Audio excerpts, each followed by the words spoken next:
Bueno, vamos a ver los elementos que conforman el proceso de medición, el que da lugar a las variables. Entonces vamos a ver esos tres elementos sencillos, el individuo, la variable y el dato.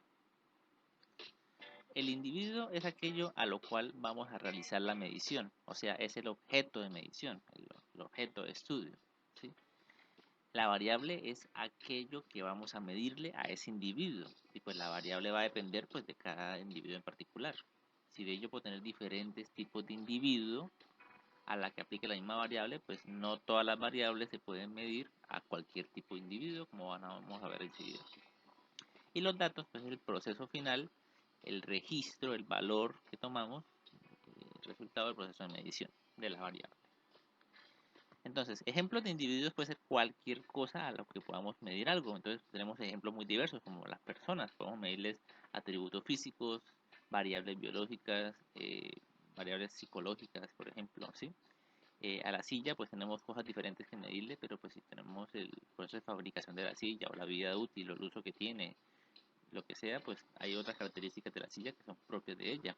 Un municipio, una extensión territorial, una entidad geográfica puede tener características a las que podemos medir e incluso la población o las personas que hacen parte de esa entidad territorial también constituyen en conjunto un individuo también.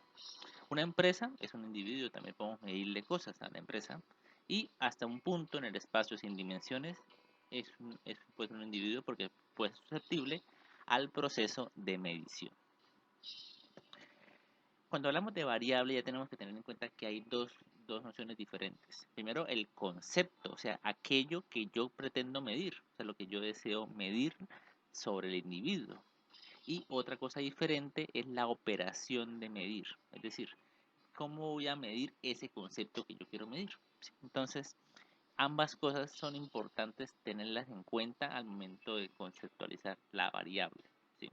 Entonces, eh, ambos se tienen en cuenta sobre el individuo. Que tenemos, por un lado tenemos el concepto de individuo al cual queremos medir, y también pues cuando vamos ya a la práctica a tomar la variable, pues tenemos que definir bien específicamente cuál es el individuo que vamos a medir. O sea, puedo tener la idea de la noción de una silla, pero al momento de medir, pues tenemos que saber exactamente para mí qué es una silla, que es susceptible a mi proceso de medición, por ejemplo. ¿Sí? Usualmente cuando yo quiero operacionalizar una variable, debo definir bien cómo yo uso el instrumento de medición y cómo hago el registro de la variable, porque finalmente eh, esta definición operativa es la que me va a dar lugar a los datos.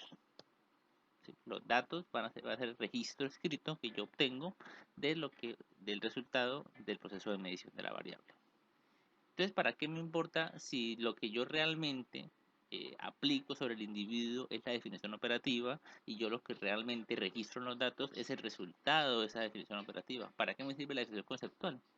Pues porque la interpretación que trae el concepto es la que yo le voy a dar a los datos. Es decir, lo que yo pretendía medir es lo que finalmente yo voy a aplicarle a los datos. Entonces, si yo tenía el concepto de que yo quería medir, por ejemplo, si yo quiera medir el dolor de una persona, por ejemplo, el dolor que tiene con un procedimiento quirúrgico, supongamos, y yo decidí medirlo mediante algún tipo de escala de medición de dolor, pues así yo registre caritas felices y caritas tristes, por ejemplo, la interpretación que yo le doy es la que yo originalmente pensé para la variable, o sea, que eso representa el dolor después de un procedimiento quirúrgico.